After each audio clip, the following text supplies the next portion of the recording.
Bien-aimés dans le Seigneur, que Dieu vous bénisse et vous comble de son amour. Soyez fortifiés et marchez avec assurance, car notre Dieu est vivant. Il est le maître de temps et des circonstances. Il est celui qui assure notre lendemain. Il est le pain de vie qui rassasie nos âmes. Il est la source d'eau vive intarissable et avec lui, nous ferons des exploits. Bienvenue dans notre partage quotidien. Ce matin, nous allons partager la parole de Dieu, le thème de notre méditation, ambassadeur pour Christ, citoyen du royaume de Dieu. Le Seigneur veut nous parler. Dans 2 Corinthiens, le chapitre 3, le verset 1 au verset 5.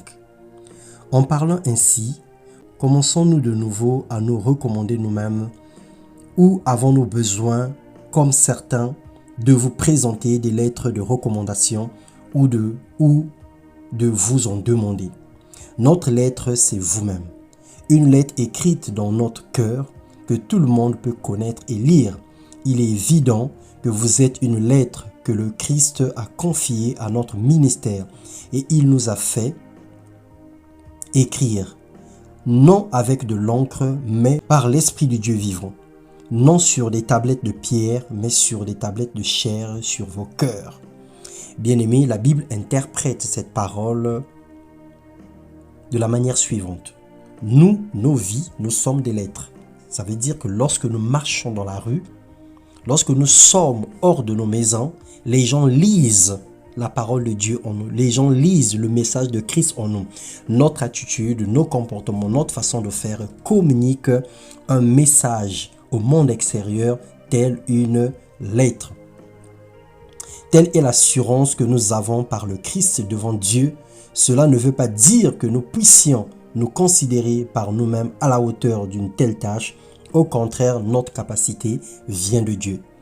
Bien-aimés du Seigneur, rappelons que Dieu soutient que nous quittions nos familles, que nous nous lèvons pour aller là où il nous conduit. Quel que soit le milieu où nous pouvons nous trouver, Dieu nous appelle à être des modèles. Il nous encourage à témoigner d'un comportement sain, irréprochable, même au milieu des non-croyants. Nous sommes faits à son image et à sa ressemblance, étant devenus ses ambassadeurs et ses représentants dans les nations, dans nos différents milieux professionnels ou scolaires, dans nos quartiers et voisinages, partout là où nous sommes. Dans 1 Pierre, le chapitre 2, le verset 11 au verset 17, il est écrit « Vous êtes dans ce monde comme des résidents temporaires, des hôtes de passage. C'est pourquoi je vous le demande, ne cédez pas au désir de l'homme livré à lui-même.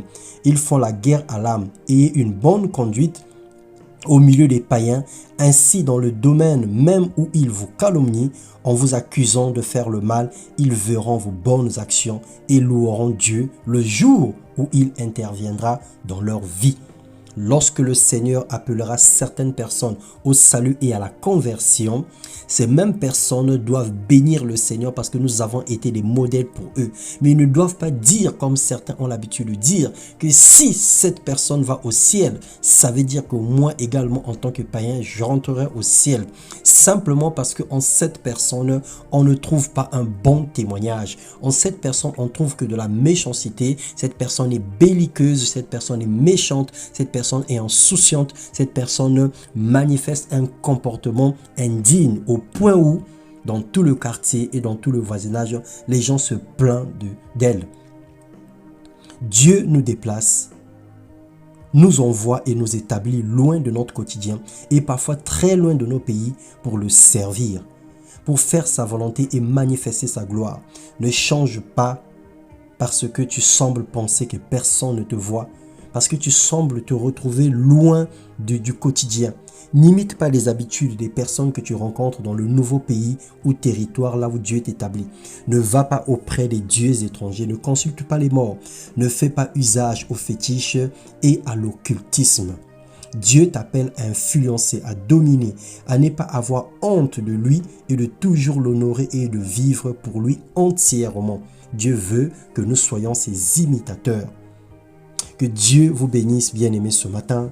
Partout où foulera la plante de vos pieds, que le Seigneur vous en donne en possession.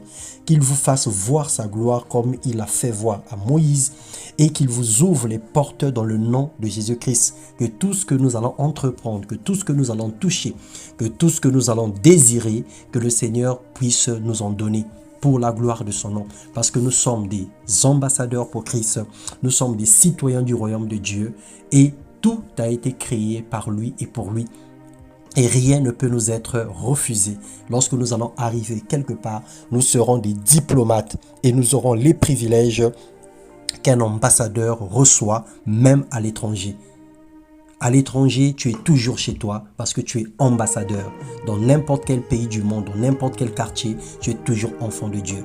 Tu conserves ton passeport diplomatique et c'est à toi d'emmener le comportement du royaume dans ton environnement. Tu ne vas pas être changé ou tu ne vas pas te faire influencer par le nouveau environnement, mais tu dois emmener l'attitude, le comportement du royaume là où tu es établi, afin que tout le monde sache qu'un citoyen du royaume est là. Partout là où il y a des ambassades, il y a toujours un drapeau du pays qui est représenté. Alors toi, tu es ce drapeau-là. Partout là où tu marches, les gens verront en toi que tu es citoyen du royaume divin. Que le Seigneur te bénisse et te fasse du bien ce jour. Au nom de Jésus-Christ. Amen.